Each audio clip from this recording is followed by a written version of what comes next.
Elizabeth is a middle-aged woman working as a junior high school teacher. From the outside, people might assume a teacher would naturally be responsible and nurturing, but Elizabeth is the complete opposite. She's careless, disrespectful, and constantly mistreats the students.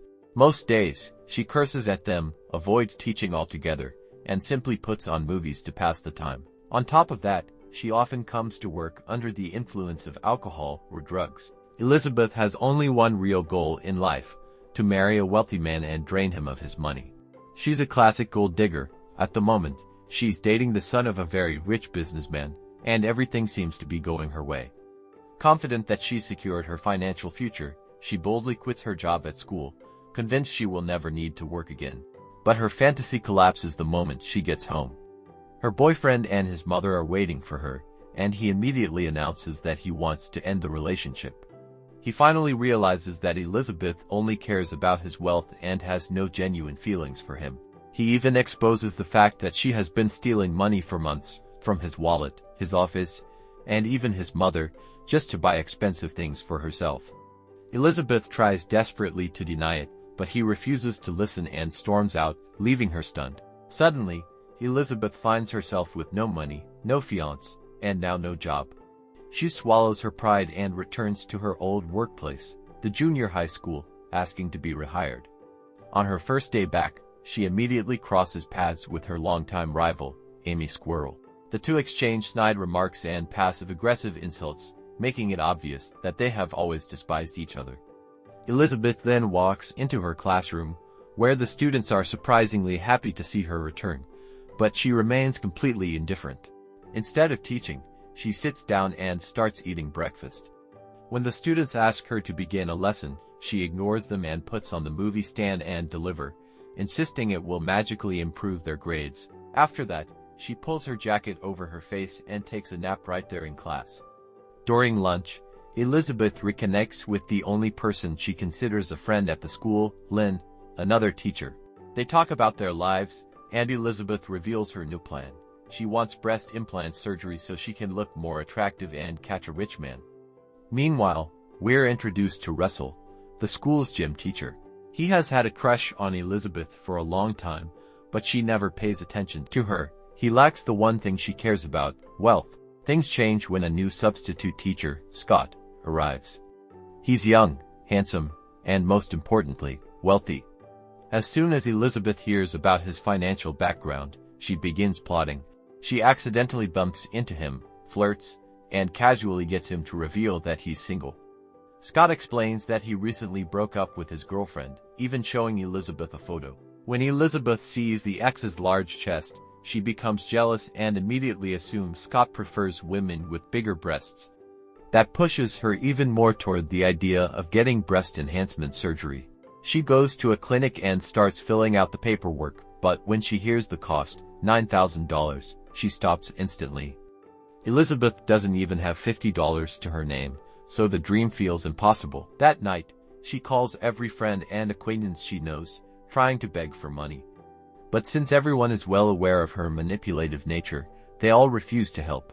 As a last resort, she calls her ex-boyfriend and demands $9,000 as compensation for breaking off their engagement. He also refuses and cuts the call, pushing her deeper into frustration. The next morning at school, while Elizabeth is killing time in class, one of her students asks if she'd like her car washed. The girl explains that their class participates in an annual charity car wash event every year, and it's usually a lot of fun. Elizabeth doesn't care until she hears that they earned $6,000 the previous year. Suddenly, she becomes extremely interested and asks which teacher supervises the event. When she learns it's her arch-rival Amy, she becomes annoyed but refuses to miss this money-making opportunity. She marches straight to the principal's office and starts seducing him with her appearance. Once he's completely flustered, she casually suggests that she should be the one in charge of the event instead of Amy. Enchanted by her, he agrees without hesitation. The next morning, Elizabeth arrives at the event wearing the most revealing outfit she can find. She washes cars dramatically and splashes water all over herself, attracting the attention of every man around, including a police officer who gets so distracted he crashes his car. Elizabeth then begins asking the men for extra donations, claiming the school desperately needs the money for its students. To her surprise, the tactic works. By the end of the day, they've made around $10,000. She gives half to the school and secretly pockets the other half for herself. But Amy quickly becomes suspicious and storms into the principal's office, accusing Elizabeth of stealing school money. The principal, who is using the bathroom at the time and extremely irritated by the intrusion, refuses to act unless Amy can provide solid proof. The following day is the school's annual parent-teacher conference. As expected, a long line of angry parents gathers outside Elizabeth's classroom. They confront her one after another, demanding to know why she never teaches, why she constantly plays movies, and why their children aren't learning anything. Elizabeth brushes them off with a dismissive, "Don't tell me how to do my job," offering no explanation or apology. When the meeting finally ends, one father privately slips her $200, asking her to give his son special attention. This sparks a new idea in Elizabeth's mind. She proceeds to meet each parent individually and accepts money from nearly all of them, promising personalized help for their kids. With this new scheme, she gets much closer to her goal, now only $2,000 short of the amount she needs for her surgery. Despite the extra money, Elizabeth continues being irresponsible. She barely teaches, keeps rejecting Russell's romantic interest, and ignores her students' progress. Meanwhile, Amy begins getting closer to Scott, and the two start spending time together. Their growing bond infuriates Elizabeth, who becomes jealous and resentful. One day, Lynn tells Elizabeth that the school will host a competition among teachers. Whoever gets their students to achieve the highest scores in the upcoming state test will win a $5,000 prize. Elizabeth becomes thrilled. This is the final amount she needs for her breast enhancement. Determined to win, she finally takes her job seriously. From the next day forward, Elizabeth completely changes her daily routine. She arrives early, orders the students to open their books, assigns homework, gives daily exercises, and doesn't allow them to chat during class. The sudden shift shocks the entire class. Their grades improve significantly, but with the state test only days away, it still doesn't look like they'll be ready in time. Desperate to secure the prize money, Elizabeth decides to cheat. That night, she dresses seductively and visits Carl, the state official responsible for preparing and distributing the test questions. She flirts with him, arousing him instantly. He invites her to his home, but while he prepares himself in the bedroom, Elizabeth spikes his drink with sleeping pills. When he drinks it, he passes out immediately. She then searches his belongings, finds the test questions, steals them, and gives copies to her students the next day. When the test results are released the following week, her entire class achieves outstanding scores. Elizabeth wins the $5,000 cash prize, finally securing enough money for her surgery. She books the procedure without hesitation. However, the very next day, she discovers that Scott has officially started dating Amy. The two appear deeply in love, sending Elizabeth into a furious spiral. Her plans keep being ruined by her rival, but she refuses to surrender. Soon after, the school organizes a student field trip supervised by Scott and Amy. When Elizabeth hears this, she devises another scheme. She injects an apple with chemicals that cause severe allergic reactions and leaves it on Amy's desk, knowing Amy eats apples every day. As expected, Amy takes a bite without thinking. By evening, her face is swollen and covered in rashes. Fearing she might infect students, the principal removes her from the trip and assigns Elizabeth to take her place. On the trip, Elizabeth uses every chance she gets to get closer to Scott. That night, the two even sleep together in secret.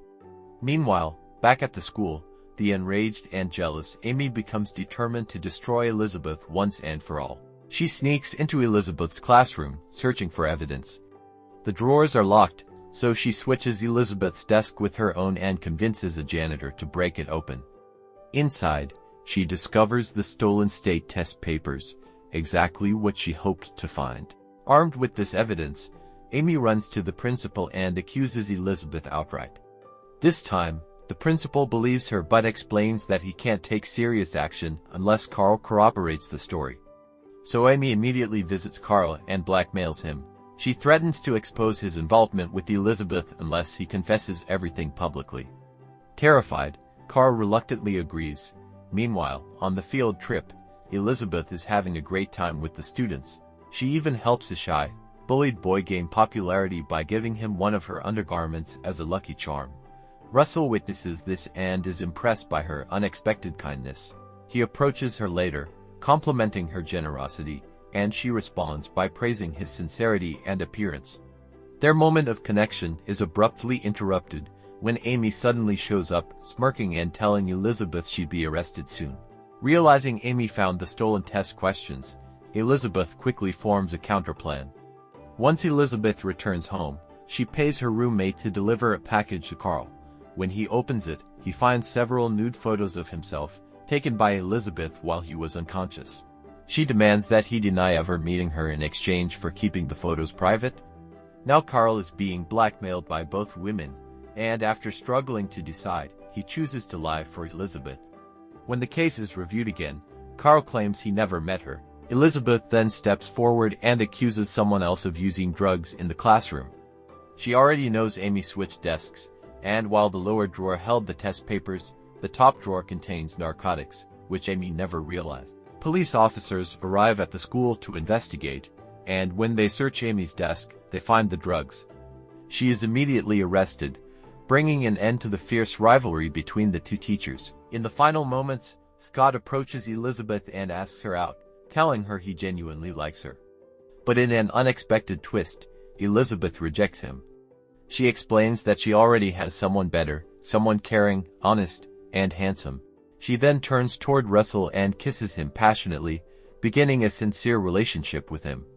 Elizabeth even cancels her breast enhancement surgery, choosing not to chase wealthy men anymore. The story ends with Elizabeth promising to finally be a serious teacher, dedicating herself to helping her students succeed academically from now on.